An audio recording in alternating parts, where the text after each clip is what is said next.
Hey guys, welcome to civil service study.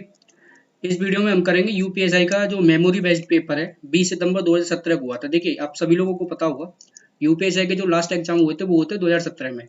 तो कल मैं 21 दिसंबर का जो पेपर था उसका डिस्कशन कर चुका हूँ। आज करूंगा 20 दिसंबर 2017 का, ठीक है, जो थर्ड शिफ्ट में हुआ था। और इस वीडियो में जो टोटल क्वेश्चन लिए गए हैं वो लिए गए हैं पॉलिटी से और इकोनॉमिक्स से। तो स्टार्ट करते हैं। क्वेश्चन नंबर फर्स्ट है आपके सामने।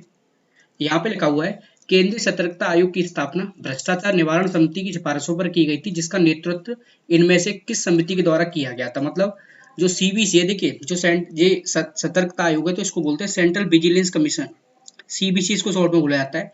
तो इसकी जो स्थापना की गई थी ये की गई थी फरवरी 1964 में।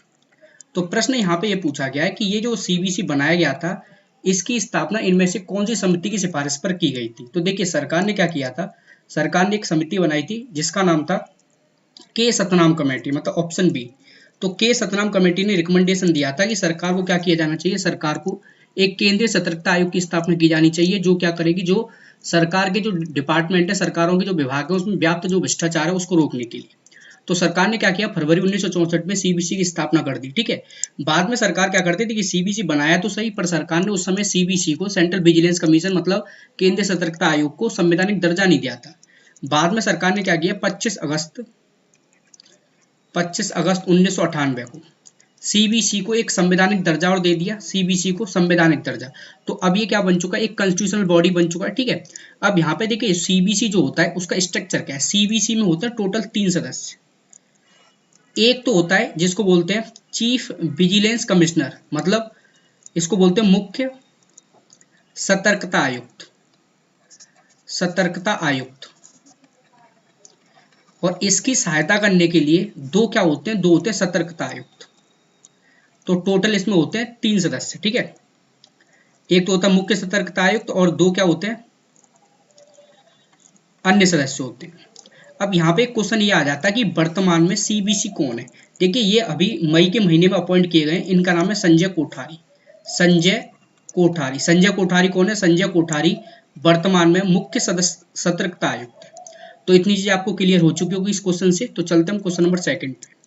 यहाँ पे लिखा हुआ है, निम्नलिखित में से किसे कार्मिक और प्रशिक्षण विभाग द्वारा नियंत्रित या पर्यवेक्षित नहीं किया जा सकता। देखिए कार्मिक और प्रशिक्षण विभाग मतलब होता है, इसको बोलते हैं शॉर्ट में डीओपीटी। डीओपीटी मतलब department of personal and training. ये जो डिपार्टमेंट है इसके जो हमेशा मिनिस्टर होते हैं वो होते हैं प्रधानमंत्री, मतलब ये प्रधानमंत्री के हाथों में होता है। अब इनमें से कौन सा काम है डीओपीटी के द्वारा नहीं किया जाता। तो देखिए डीओपीटी के अंडर में एसएससी चलती है, स्टाफ सिलेक्शन कमीशन, बिल्कुल सही है पहला वाला। दूसरा सीबीसी, बिल्कुल ये डीओपीटी के अंदर में चलता है। और थर्ड सीबीआई केंद्रीय जांच ब्यूरो, ये भी सीबीसी, ये भी क्या चलता है, ये भी डीओपीटी के अंदर में चलता है। तो ये तीनों सही है, इसका मतलब पर्यवेक्षित नहीं किया जा सकता, ये तीनों पर्यवेक्षित किए जा सकते हैं। इस वजह से ये ऑप्शन ए इसका बिल्कुल ठीक है। अब यहाँ पे इतनी चीज आपको क्लियर हो चुकी होगी, तो चलते हैं नेक्स्ट क्वेश्चन की तरफ। यहाँ पे लिखा हुआ 1983 में स्थापित देश के राजपत्र मतलब चार्टर को देश के राज्य और केंद्र सरकारों के बीच संबंध और अधिकारों के संतुलन को जांचना था और भारत के संविधान ढांचे के भीतर परिवर्तन का सुझाव देना था। इसका मतलब है, देखिए सरकार ने एक 1983 में एक कमेटी बनाई थी, जिस कमेटी का काम क्या था, जिस कमेटी का काम था जो केंद्र और राज्य के मध्य जो संबंध है उनको संतुलित करना। तो ये जो समिति बनाई गई थी इसके अध्यक्ष कौन थे, तो देखिए इसके जो अध्यक्ष थे इनका नाम था सरकारिया आयोग, ठीक है, ऑप्शन सी बिल्कुल सही है। देखिए यहाँ पे सरकारी आयोग इसको क्यों बोला जाता है, इसके जो अध्यक्ष थे समिति के उनका नाम था R S Sarkaria, R S Sarkaria, इस वजह से इस समिति को सरकारी आयोग को बोला जाता है। अब यहाँ पे इस समिति ने रिकमेंड मतलब इस समिति ने रिकमेंडेशन दिया था कि राज्य और केंद्र सरकार के बीच में संबंध कैसे होने चाहिए। तो इतनी चीज आपको क्लियर हो चुकी होगी। अब देखिए इसी के साथ में तो इसका आंसर होगा ऑप्शन सी है। इसी के साथ में ये देख लेते हैं राजमन्नार समिति का और मल्होत्रा और नरसिम्हा समिति किससे संबंधित है। देखिए राजमन्नार समिति है, ये जो समिति है इसकी स्थापना की थी 1969 में। किसके द्वारा की गई थी, तमिलनाडु सरकार के द्वारा। और इसका भी काम क्या है, इसका भी काम है वो केंद्र और राज्य के बीच एक संबंध स्थापित करता, मतलब सेंट्रल स्टेट रिलेशन। ये दोनों कमेटी सेंट्रल स्टेट रिलेशन के लिए राजमन्नार और सरकारिया। पर सरकारिया जो थी वो किसके द्वारा बनाई गई थी, ये 1983 में बनाई गई थी केंद्र सरकार के द्वारा। और यहाँ पे ये जो राजमन्नार समिति है ये 1969 में बनाई गई थी तमिलनाडु सरकार के द्वारा। मल्होत्रा जो समिति है, मल्होत्रा समिति, तो ये बनाई गई थी 1993 में। और इसका काम क्या था, मल्होत्रा समिति है भारत में बीमा क्षेत्र जो सुधार है उसको संबंधित, बीमा क्षेत्र सुधार है उससे संबंधित है। और उसके बाद है नरसिम्हन। देखिए नरसिम्हन समिति ये बनी है 2 बार, एक बार बनी थी, पहली नरसिम्हन बनी थी 1992 में और दूसरी बनी थी 1998 में। और दोनों बार जो नरसिम्हन समिति, इसका काम क्या रहा है, दोनों बार इसका काम रहा है कि भारत में जो बैंकिंग क्षेत्र का सुधार है उसको कैसे किया जाए, बैंकिंग क्षेत्र सुधार। ठीक है, तो इतनी चीज आपको क्लियर हो चुकी होगी। तो आगे चलते हैं हम नेक्स्ट क्वेश्चन की तरफ। यहाँ पे लिखा हुआ सूचना का अधिकार। आप सभी लोगों को पता होगा कि जो सूचना का अधिकार है ये भारत में लागू हुआ था 2005 से। कौन सी तारीख से, 12 अक्टूबर से। 12 अक्टूबर 2005 से आरटीआई जो कानून है भारत में लागू हुआ था। तो प्रश्न यहाँ पे ये पूछा गया है कि जो सूचना का अधिकार कानून है इसका मुख्य उद्देश्य क्या है। मतलब पहला है ट्रांसपेरेंसी, पारदर्शिता लाना, दूसरा अकाउंटेबिलिटी, जवाबदेही। तो इसका दोनों बिल्कुल पारदर्शिता, मतलब सरकार की जो काम है उसमें ट्रांसपेरेंसी आनी चाहिए, साथ में जो सरकार है वो क्या होनी चाहिए, अकाउंटेबल होनी चाहिए। तो ऑप्शन पी और क्यू दोनों इसके सही है, ऑप्शन सी। ठीक है, अब एक प्रश्न यहाँ पे ये आ जाता है, देखिए भारत में पहला कौन सा राज्य है जिसने आरटीआई मतलब राइट टू इन्फॉर्मेशन एक्ट लागू किया था। तो देखिए भारत में जो सबसे पहला राज्य था वो था तमिलनाडु। तमिलनाडु सरकार 2005 से ही पहले क्या लेके आई थी, अपने राज्य में आरटीआई कानून लेके आ गई थी, वो लेके आई थी तमिलनाडु सरकार 1997 में। तो अगर प्रश्न ये पूछा जाता है कि सबसे पहला राज्य कौन सा था भारत में जिसने राइट टू इन्फॉर्मेशन जो कानून है वो लेके आई थी, तो तमिलनाडु सरकार।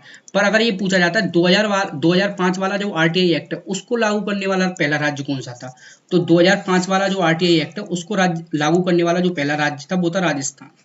ठीक है, और आरटीआई कानून कौन लेके आया था सबसे पहले, वो लेके आई थी तमिलनाडु सरकार। तो इतनी चीज आपको क्लियर हो चुकी होगी। तो चलते हैं नेक्स्ट क्वेश्चन पे। यहाँ पे लिखा हुआ है भारत में माल और सेवा कर जिसको बोलते हैं जीएसटी। आप सभी लोगों को पता होगा कि जीएसटी जो लागू हो चुका है वो हो चुका है 1 जुलाई 2017 से, और इसके लिए संविधान में 101वां संविधान संशोधन किया गया था। ठीक है, तो प्रश्न यहाँ पे पूछा गया कि भारत में जो जीएसटी की दरों का फैसला कौन करता है। आप सभी लोगों को पता होगा, देखिए जीएसटी जो दर है उनका जो फैसला किया जाता है वो किया जाता है जीएसटी काउंसिल के द्वारा। संविधान का आर्टिकल है 279A 279A 279A में प्रोविजन किया गया कि एक जीएसटी परिषद होगा जिसके अध्यक्ष जो होंगे वो होंगे कौन, केंद्र के फाइनेंस मिनिस्टर, मतलब यूनियन फाइनेंस मिनिस्टर, केंद्रीय वित्त मंत्री। और इसके साथ में सभी राज्यों के और केंद्र शासित प्रदेशों के फाइनेंस मिनिस्टर, और वहां पे फाइनेंस मिनिस्टर नहीं है तो एडमिनिस्ट्रेटर या एलजी जो भी है। ठीक है, तो वो सब क्या होंगे, इसके सदस्य होंगे, किसके, जीएसटी परिषद के। और वो क्या करेंगे, वो दरों का फैसला करेंगे। और वर्तमान में भारत में जो जीएसटी की दर है वो कितनी है, देखिए एक तो चलता है 0% का है, दूसरा 5%, तीसरा 12% का है, चौथा 18% और पांचवा 28%। तो ये 5 रेट चलते हैं भारत में जीएसटी दरों के। ठीक है, तो इसका ऑप्शन कौन सा आएगा, केवल आर, बिल्कुल ऑप्शन सी बिल्कुल ठीक है इसका। इसी के साथ में आगे चलते हैं नेक्स्ट क्वेश्चन की तरफ। यहाँ पे लिखा हुआ है पंचायती राज व्यवस्था को अपनाने वाला पहला भारतीय राज्य कौन सा था। तो बहुत सिंपल क्वेश्चन है, बहुत ज्यादा। ये देखिए ये जो क्वेश्चन है बहुत एग्जाम में रिपीट हुआ, बहुत ज्यादा इंपॉर्टेंट है ये वाला क्वेश्चन। तो भारत में जो सबसे पहले पंचायती राज व्यवस्था लागू की गई थी वो की गई थी राजस्थान में। कब की गई थी, जो ये की गई थी 2 अक्टूबर 1959 को। 2 अक्टूबर 1959 को कहाँ पे, राजस्थान का एक जिला है नागौर, नागौर जिले में इसकी शुरुआत की गई थी। पंडित जवाहरलाल नेहरू समय प्रधानमंत्री थे उनके द्वारा। तो पहला प्रश्न तो यहाँ पे ये आ गया कि सबसे पहला था। पर आजकल के जो एग्जाम में ट्रेंड देखें तो वो ये पहला नहीं पूछने लग गया, आजकल पूछते हैं दूसरा राज्य कौन सा था। तो आपको ये भी याद रखना दूसरा राज्य कौन सा था, दूसरा राज्य था आंध्र प्रदेश। यहाँ पे राजस्थान में अक्टूबर में हुआ था 1959 में, यहाँ पे हुआ था नवंबर 1959 में आंध्र प्रदेश में। ठीक है, एक प्रश्न यहाँ पे ये पूछा जाता है कि भारत में जो पंचायती राज व्यवस्था है वो चलती 3 स्तरीय, 3 टियर चलती है, 3 स्तरीय पंचायती राज व्यवस्था। एक क्वेश्चन यहाँ पे आ जाता है कि कौन सा राज्य जहाँ पे 4 स्तरीय पंचायती राज व्यवस्था चलती थी। तो ये पश्चिम बंगाल। पश्चिम बंगाल में 4 स्तरीय पंचायती राज व्यवस्था होती थी।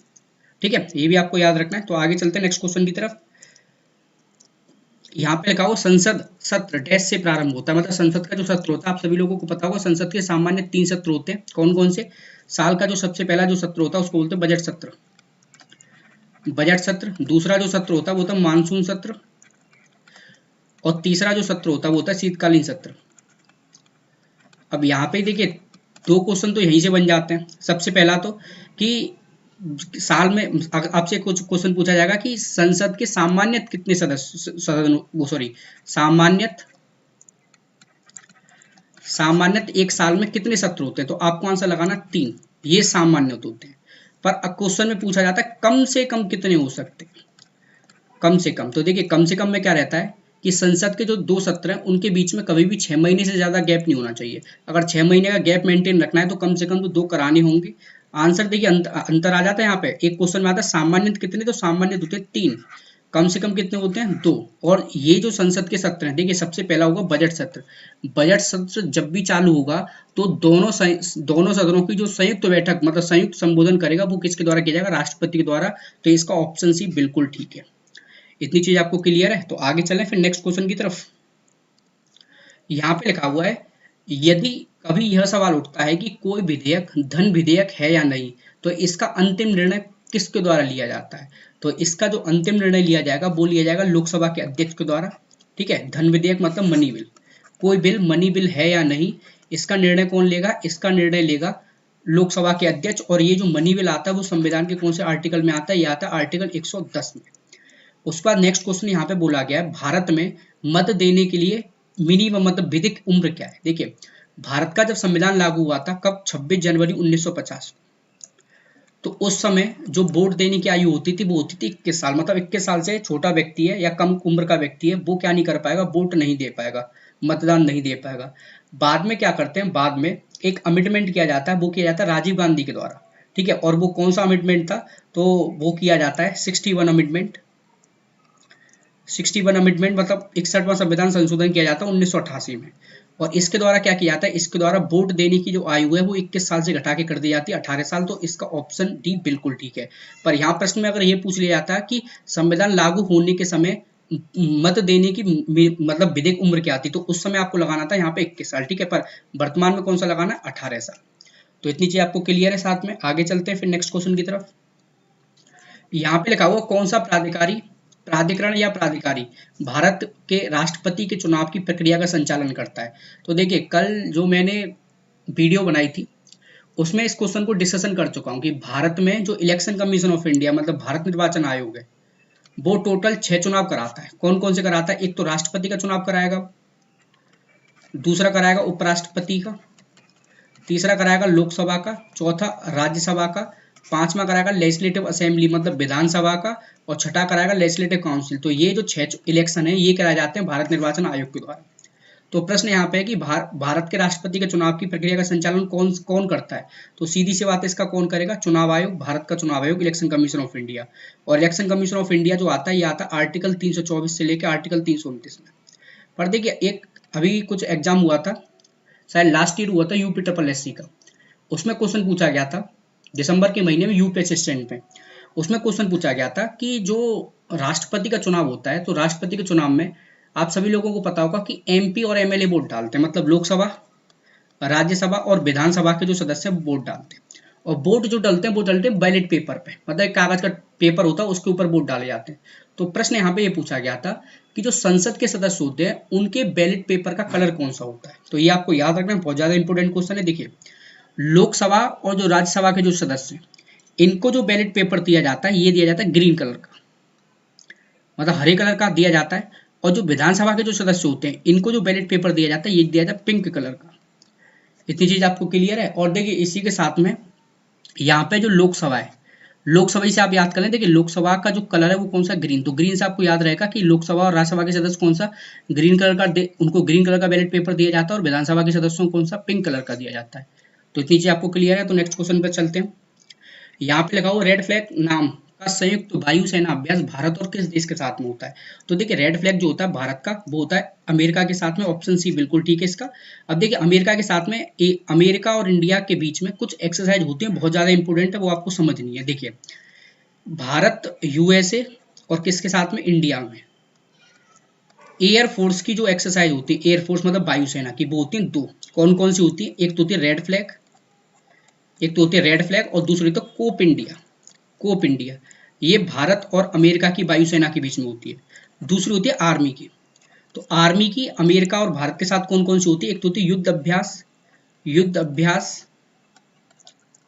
और एक होती है ब्रज प्रहार। ठीक है, तो ये दोनों तो होती हैं, ये होती है एयरफोर्स के साथ और ये होती है नेवी के साथ। और साथ में देखिए एक और होती है, एक होती है ट्राई सर्विस। ट्राई सर्विस मतलब आर्मी, एयरफोर्स और नेवी तीनों पार्टिसिपेट करेंगे जिसको बोलते हैं ट्राई सर्विस। तो भारत और अमेरिका के साथ जो ट्राई सर्विस की होती है मतलब तीनों सेनाओं के बीच होती है उसका नाम है टाइगर ट्रम्प। Tiger Trump.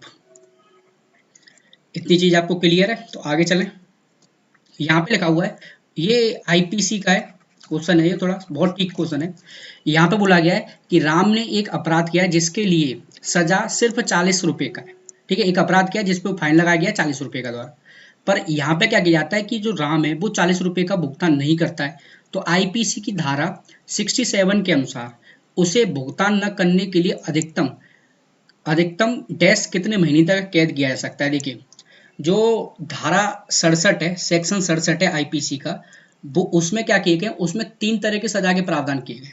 अगर किसी व्यक्ति के ऊपर फाइन लगाया गया है कितने रुपए तक का, 50 रुपए तक का फाइन लगाया गया है, 50 रुपए तक का अगर फाइन लगाया गया है, और अगर वो उस 50 रुपए तक के फाइन को देने से मना कर देता है तो उसे ज्यादा से ज्यादा 2 महीने तक की जेल हो सकती है। ठीक है, 50 रुपए तक के पे तो ये केस है कि 2 महीने सकती। अगर 50 रुपए मतलब 51 रुपए से ज्यादा, 51 रुपए से लेके अगर 100 रुपए तक का फाइन लगाया हो, उसको देने से मना करता है तो उसको हो सकती 4 महीने की जेल। और अगर 100 रुपए से ऊपर का फाइन है और उसको देने से मना करता है तो उसे हो सकती है 6 महीने की जेल। ये 3 है, आपको याद रखना, बहुत ज्यादा इंपॉर्टेंट है। तो अब यहाँ पे देखिए, साफ क्वेश्चन में मेंशन किया गया कितने रुपए का फाइन है, 40 रुपए का फाइन है, तो उसके ऊपर कितने रुपए का उसकी कितने दिन के लिए जेल हो सकती है उसको, तो ये हो सकती है 2 महीने के लिए, इससे ज्यादा नहीं होगी। अगर यहाँ पे क्वेश्चन में आ जाता 60 रुपए का तो फिर कौन सा बन जाता, 4 महीने का। और यहाँ पे अगर 140 रुपए होता तो फिर कौन सा बन जाता, फिर बन जाता 6 महीने का। इतनी चीज आपको क्लियर है। तो आगे चलते हैं नेक्स्ट क्वेश्चन पे। यहाँ पे देखिए, यहाँ पे सेक्शन 67 है, इसका ये एक्सप्लेनेशन है, इसको आप देख सकते हैं। यहाँ पे लिखा हुआ है, देखिए, the amount of sale fine भी नॉट एक्सीडिंग 50 रुपी 2 महीने तक। ठीक है, ये आपको मैंने समझा दिया, आप देख लेना इसको। ठीक है, आगे यहाँ पे लिखा हुआ राज्य के नीति निर्देशन तत्व, जिसको बोलते हैं DPSP, directive principle of state policy. और ये आते हैं कौन से पार्ट में, ये आते हैं पार्ट 4 में। कौन से आर्टिकल में, आर्टिकल 36 से लेके आर्टिकल 51 तक। कौन से देश से लिए गए हैं भारत ने, तो आयरलैंड से लिए गए। अब प्रश्न यहाँ पे है कि जो डीपीएसपी है सिद्धांतों के बारे में निम्नलिखित में कौन सा गलत है। पहला, ये अदालत द्वारा लागू होते हैं। दूसरा, ये आयरलैंड के संविधान से लिए गए हैं और लिए निर्देशक सिद्धांतों से प्रेरित है। तो देखिए, डीपीएसपी में खास बात यह है कि ये किसी भी अदालत मतलब किसी भी कोर्ट के द्वारा लागू नहीं किए जा सकते। तो गलत कौन सा है, तो ये लागू होते हैं, ये बिल्कुल गलत है, मतलब ओनली पी, ऑप्शन सी इसका बिल्कुल ठीक है। ठीक है, अब देखिए कौन से देश के संविधान से लिए गए, आयरलैंड से। तो आयरलैंड की अभी देखिए कुछ दिन पहले एक करंट अफेयर थी, वो क्या थी, ये अभी जून के महीने में, जून 2020 में आयरलैंड के नए प्रधानमंत्री बने। इनका नाम क्या है, तो इनका नाम है माइकल मार्टिन। माइकल मार्टिन नए प्रधानमंत्री बने, कौन से देश के बने, आयरलैंड के। किसकी जगह पे बने, तो ये बने लियो वर्डिकर। लियो वर्डिकर थे, ये भारतीय मूल के व्यक्ति थे, लियो वर्डिकर। इनको हराया है और नए कौन बन गए, माइकल मार्टिन, नए प्रधानमंत्री कहाँ के, आयरलैंड के। इतनी चीज क्लियर है। तो आगे चलते हैं। यहाँ पे लिखा हुआ है निम्नलिखित में से कौन से भारत में एक व्यक्ति के अधिकारों के बारे में सही है। सबसे पहला यहाँ पे पी है, यदि किसी मौलिक अधिकार का उल्लंघन होता है तो संविधान कहता है कि पीड़ित व्यक्ति उच्च न्यायालय या सर्वोच्च न्यायालय में जा सकता है। दूसरा, यदि किसी व्यक्ति के कानूनी अधिकार का उल्लंघन होता है तो वह एक सामान्य न्यायालय में जा सकता है। तो इनमें से कौन से सही है, तो देखिए पी वाला बिल्कुल ठीक है। क्यों सही है, कि अगर किसी के फंडामेंटल राइट्स हैं, अगर उसका वॉल्यूशन होता है तो वो सुप्रीम कोर्ट में जा सकता है आर्टिकल 32 में, और हाई कोर्ट में जा सकता है आर्टिकल 226 में, बिल्कुल सही है। अब यहाँ पे बोला गया कानूनी अधिकार, देखिए मूल अधिकार और कानूनी अधिकार में अंतर होता है। तो कानूनी अधिकार का उल्लंघन होता है तो वो सामान्य न्यायालय में जा सकता है, बिल्कुल ठीक है। तो ऑप्शन ए इसका बिल्कुल ठीक है, पी और क्यू दोनों ठीक है इसके। ठीक है, आगे चलते हैं। यहाँ पे ये इकोनॉमिक्स का क्वेश्चन है, यहाँ पे लिखा हुआ है अर्थव्यवस्था का। और कांग्रेस सरकार ने अपने कार्यकाल में लागू कौन सी पंचवर्षीय योजना की अवधि 1980 से लेकर 85 तक की निश्चित की। देखिए, भारत में जो सबसे पहली पंचवर्षीय योजना है, सबसे पहली ये चलाई गई थी 1951 से लेके 1966 तक, सॉरी 56 तक। दूसरी चली थी 1956 से लेके 61 तक। थर्ड जो चली थी वो चली थी 1961 से लेके 66 तक। उसके बाद फोर्थ जो चली थी, देखिए 66 के बाद क्या हुआ था, सरकार के पास पैसे की कमी थी तो सरकार ने 3 साल का प्लान हॉलीडे रखा था। 1966 से लेके 1969 तक यहाँ पे रहा था योजना अवकाश। उसके बाद था फोर्थ, तो ये चला था 1969 से लेके 1970 फोर्थ तक। इसके बाद आता फिफ्थ, फिफ्थ चला था 1974 से लेके 1978 तक। बहुत ज्यादा इंपॉर्टेंट है फिफ्थ वाला। एक प्रश्न यहाँ पे ये पूछा जाता है कि कौन सी पंचवर्षीय योजना 4 साल चली, तो आपको याद रखना फिफ्थ। इसके बाद क्या होता है 1978 से लेके 1980 तक जनता पार्टी की सरकार बनती है, तो ये बनाती है एक अनवरत योजना जिसको बोलते हैं रोलिंग प्लान, अनवरत योजना। इसके बाद कांग्रेस की सरकार दोबारा जीत जाती है, तो वो 1980 से लेके 1985 तक बनाती है कौन सा 5 ईयर प्लान, 6 5 ईयर प्लान। तो इसका आंसर कौन सा होगा, बिल्कुल ठीक है फोर्थ वाला, छठी पंचवर्षीय योजना। अब देखिए छठी पंचवर्षीय योजना में एक महत्वपूर्ण काम हुआ था, वो बहुत ज्यादा एग्जाम पूछा जाता है। एक बैंक है जिसका नाम है नाबार्ड, नाबार्ड फुल फॉर्म है इसका नेशनल बैंक, नेशनल, एन मतलब नेशनल, बी मतलब bank for agriculture and rural development. प्रश्न यहाँ पे आ जाता है कि नाबार्ड की स्थापना कौन सी 5 ईयर प्लान में हुआ था, तो छठी। कब हुआ था इसकी स्थापना, 12 जुलाई 1982 को, ठीक है 12 जुलाई 1982 को इसकी स्थापना की गई थी 6 5 ईयर प्लान में। कौन सी समिति की सिफारिश पर, तो एक समिति बनाई गई थी शिव रमन समिति की सिफारिश पर नाबार्ड की स्थापना की गई थी, ठीक है। और इसका हेडक्वार्टर कहाँ पे आता है नाबार्ड का, यह आता मुंबई में। तो इतनी चीज आपको क्लियर है यहाँ पे। आगे चलते हैं फिर नेक्स्ट क्वेश्चन पे। यहाँ पे लिखा हुआ है भारतीय स्टेट बैंक को इनमें से कौन से सहयोगी बैंकों से मर्ज कर दिया गया, मतलब इनमें से कौन सी सहयोगी बैंक है जिसको एसबीआई में मर्ज कर दिया गया। देखिए एसबीआई की जो शुरुआत में सब मतलब सहायक जो बैंकें होती थी वो होती थी 8, ठीक है। कौन कौन सी, सबसे पहली होती थी स्टेट बैंक ऑफ बीकानेर, दूसरी होती थी स्टेट बैंक ऑफ जयपुर, तीसरी होती थी, ये जयपुर है, तीसरी होती थी स्टेट बैंक ऑफ सौराष्ट्र, चौथी होती थी स्टेट बैंक ऑफ इंदौर, ठीक है, पांचवी होती थी स्टेट बैंक ऑफ पटियाला, छठी होती थी स्टेट बैंक ऑफ मैसूर, सातवीं होती थी स्टेट बैंक ऑफ हैदराबाद, और आठवीं जो होती थी ये होती थी पटियाला हुआ, मैसूर हुआ, त्रावणकोर,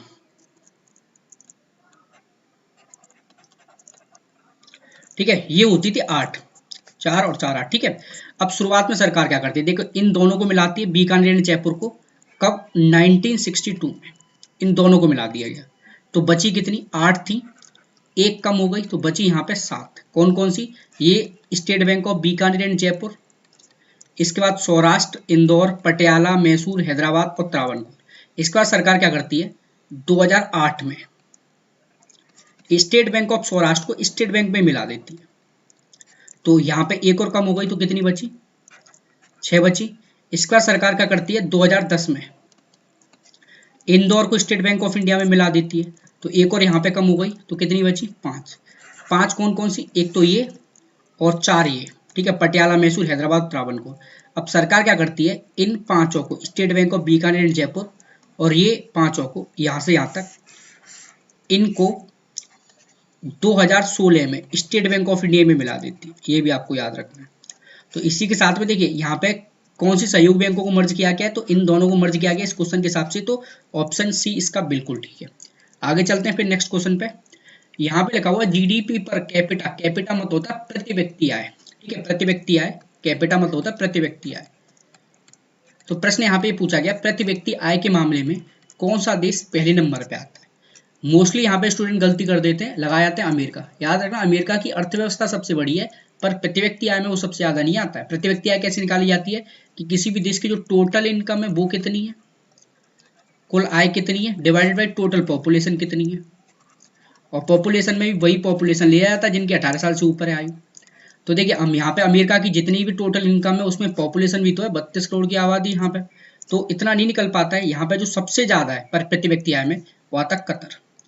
कतर का एक आदमी एक साल में एवरेज 62,000 डॉलर कमा लेता है प्रति व्यक्ति आय में। कतर का एक आदमी एक साल में एवरेज कितना, 62,000 डॉलर, ठीक है। तो बहुत ज्यादा है कतर की इनकम।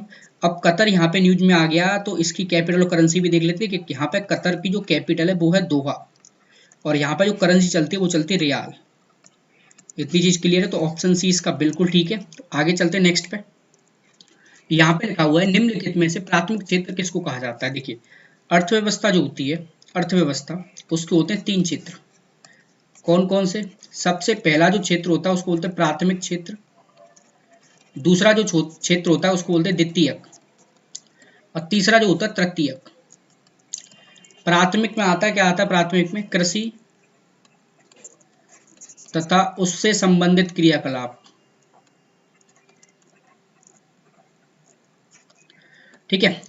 द्वितीयक में क्या आता है? इसमें आता है उत्पादन गतिविधियां, और तृतीयक में आता है सेवा क्षेत्र। तो यहाँ पे प्राथमिक पूछा गया तो कौन सा आएगा? ऑप्शन ए इसका बिल्कुल ठीक है। अब देखिए एक प्रश्न यहाँ पे यह आ जाता है कि भारत की जो अर्थव्यवस्था है उसमें सबसे ज्यादा योगदान कौन से क्षेत्र का है। मोस्टली स्टूडेंट गलती करके आ जाते हैं यहाँ पे, कृषि लगा के आ जाते हैं। और वो क्यों लगाते हैं कृषि? वो इस वजह से लगाए जाते हैं कृषि कि उन्होंने पढ़ा है कि भारत एक कृषि प्रधान देश है। बिल्कुल गलत है भाई। सबसे ज्यादा भारत में जो योगदान है वो है सेवा क्षेत्र का। सेवा क्षेत्र 60% कमा के देता है अकेला।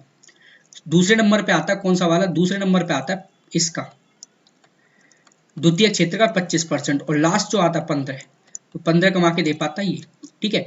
अब यह सबसे कम प्राथमिक दे रहा है, मतलब कृषि वाला क्षेत्र, फिर भारत एक कृषि प्रधान देश क्यों है? देखिए इस वजह से इसको कृषि प्रधान बोला जाता है भारत को, कि भारत की जो जनसंख्या उसका 67% जो पार्ट है, मतलब 2/3 के अप्रोक्स, ठीक है, 2/3 जो पॉपुलेशन है वो डायरेक्ट या इनडायरेक्ट, मतलब प्रत्यक्ष या अप्रत्यक्ष कृषि क्षेत्र पर लगी हुई है।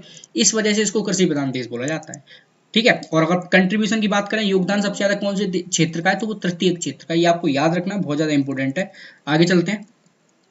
यहाँ पे लिखा हुआ भारत में योजना आयोग का गठन कब किया गया था। तो देखिए भारत में जो योजना आयोग का गठन है ये किया गया 15 मार्च 1950 को। ऑप्शन ए इसका बिल्कुल ठीक है, पर वर्तमान में इसको समाप्त कर दिया जा चुका है। कब इसको समाप्त किया? 31 दिसंबर 2014 को प्रधानमंत्री नरेंद्र मोदी के द्वारा इसको समाप्त किया जा चुका है, और इसकी जगह पर नई एक संगठन बना दिया गया था 1 जनवरी 2015 को। उसका नाम क्या था? उसका नाम था नीति आयोग। नीति मतलब national institution for transforming India. ठीक है, इसको बना दिया गया है। अब यहाँ पे देखिए योजना आयोग में 2 प्रश्न पूछ लेते हैं, बहुत ज्यादा इंपॉर्टेंट है। एक तो इसके अध्यक्ष कौन होते थे? योजना आयोग के अध्यक्ष मतलब चेयरमैन कौन होते थे? तो आपको याद रखना योजना आयोग के जो अध्यक्ष होते थे वो हमेशा प्रधानमंत्री होते हैं। नीति आयोग के भी प्रधानमंत्री होते। तो पहले अध्यक्ष योजना आयोग के कौन थे? तो पहले अध्यक्ष थे जवाहरलाल नेहरू। और लास्ट कौन थे? तो लास्ट थे कौन? नरेंद्र मोदी।